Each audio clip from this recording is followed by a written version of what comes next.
Let's talk about big tech having their petards pounded by governments all across the world.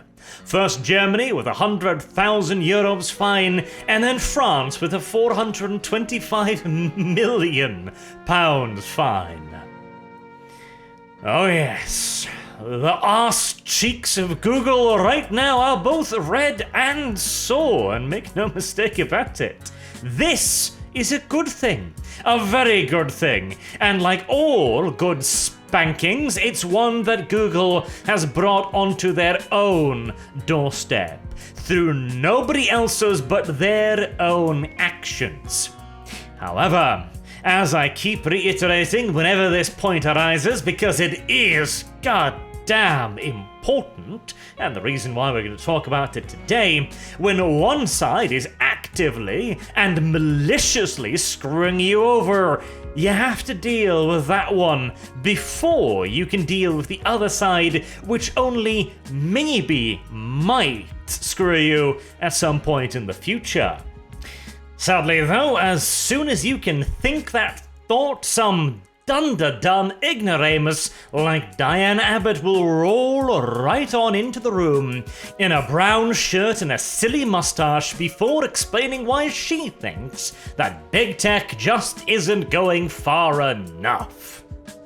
I can vividly imagine the trail of cold sweat pouring down Jack Dorsey's face as he realizes that his own fetishization of censorship is but that of a measly foot fetishist, in comparison to the thunderous, throbbing hard-on for absolute Stalinistic control that Diane and her ilk possesses.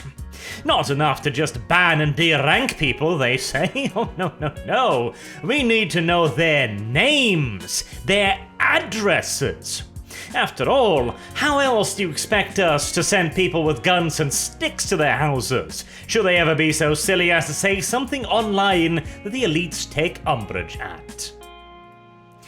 It's not a pretty picture, that's for sure, but the fact is that there's a hell of a lot more petty tyrants than just those who happen to be located in Silicon Valley. And inexplicably, they are strangely popular in modern-day politics. But perhaps even more disturbing is the fact that openly authoritarian and incredibly oppressive nonsense is just fine to say anywhere. No backlash is expected whatsoever. In fact, head pats and praise are expected instead. Take the recent incident with the whole football kicky ball into net thing tournament that was a little while ago. England faced off against Italy in a penalty competition. 3 of the English players who happened to be black all flubbed their penalties. After this, England had a major uproar and outrage because they lost the finals of what can pretty much be described as their national sport. Unsurprisingly, a lot of people were angry, and considering how self-assured the English team were, how political they had been being up until that point as well, it's hardly a surprise that many a furious comment was typed. And this was apparently racist. That is the current scree, and has been used to justify all kinds of nonsense. Allow me to present you here with a clip from Mike Graham. And I've got a plan. The time has come to not only find these people, not only to prosecute them for their lawless behaviour, but also basically to excommunicate them from our society. So forget about locking them up, forget about throwing away the key, forget about banning them from football stadiums, right? I've got a better idea. Instead, let's make it impossible for them to actually have a life. No bank account, no ability to travel, no passport, no benefits, nothing. Forget kick it out, let's kick them out. We don't need them, Britain doesn't need them. Adios, amigos. And you don't like it because I've said that in Spanish. This pudgy excuse for a Hitler cosplayer has written this scree out. Through all the cuts and quick edits to fix his fumbles, he stares down at a piece of paper, which may as well have been written by Pol Pot himself. Imagine if you were to deprive Mr. Graham of his bank account, His passport is very citizenship, condemning him to, at best, a life of homeless destitution, or, more likely, outright death. Mr. Graham does not look like a man who would do overly well on the streets. Strangely, then, I imagined the good mister's opinion would rotate rather violently in the opposite direction, but hey, it's okay. After all, he's only saying we should do this to racists, right? I mean, why should we even view them as human anymore? We should just round up the vermin into camps and deprive them of citizenship. Not a solution. We've tried a couple of times before the last century or anything. But assume for a moment here that Mike isn't simply a doddering old lunatic with as much accumulated historical knowledge as a brain-damaged mayfly. Assume we have no idea how rounding people up for thought crimes and shipping them off to work camps usually work out. Let's engage with the idea. I mean, such a radical suggestion that may as well be a death sentence would suggest a pretty horrendous and widespread problem, right? This is a major societal concern that requires harsh measures to deal with, right? Well, let's look into it then. Twitter said it had deleted over 1,000 messages. Oh my. Let's assume all of those messages were racist, straight up N-word, hard R and all. In fact, let's double the number. No, far too sensitive. Triple it, there we go. And also assume that all of these racist messages were from England specifically. That would mean that out of England's population of circa 55.8 million people, a staggering 0.005 of the population are racists. He thinks that if this proves anything, it's that England is not very good at being racist. I mean, you need to work on those metrics there, neo-Nazis. This is not very impressive. What is rather impressive, however, is that there exists a lot of people out there that wants to throw people in jail. No.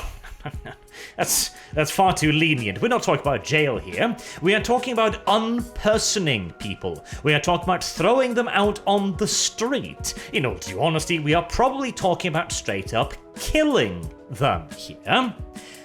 Because of 0.005% of the population. If that doesn't send chills down your spine, frankly, I don't know what would.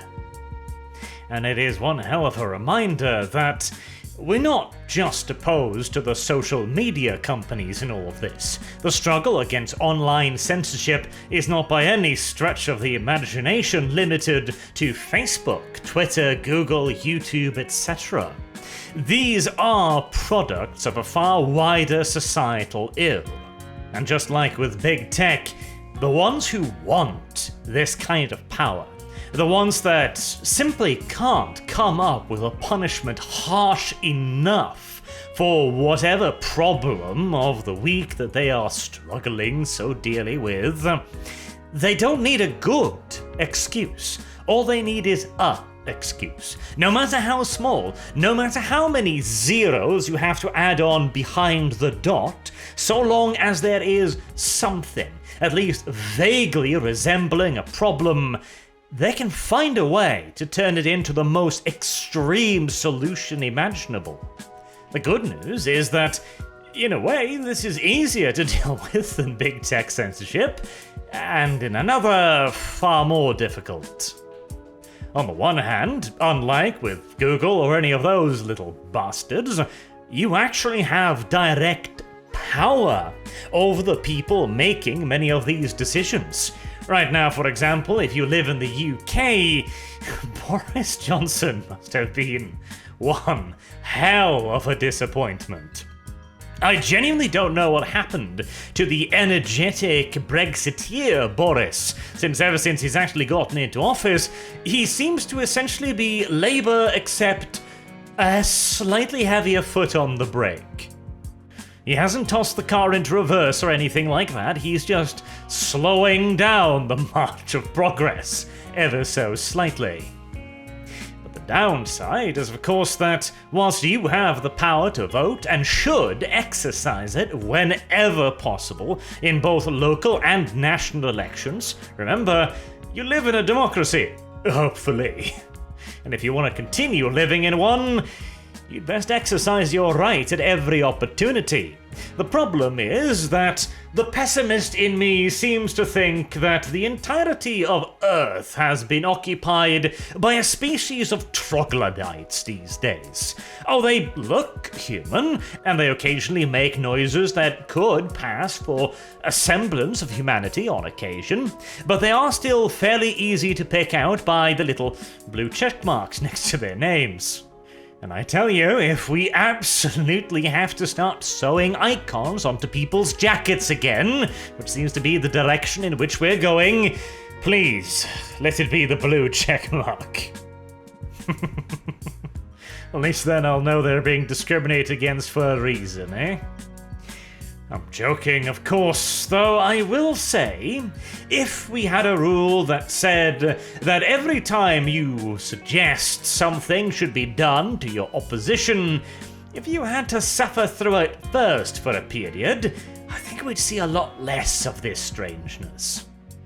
Or perhaps not. After all, if you're absolutely certain that the repercussions of your actions will never catch up to you, you might suggest some strange stuff.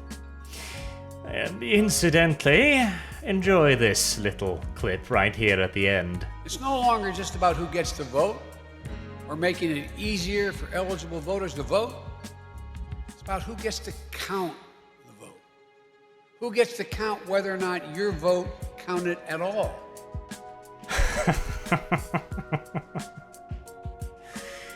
We might all be thoroughly buggered as it is, either by big tech or the government, but again, the point remains. The man who's screwing me right now is still Google and YouTube. It's not the government just yet, and so I will continue to applaud the government whenever it cracks down on big tech. But always bear in mind that there is no lowlier profession than a politician.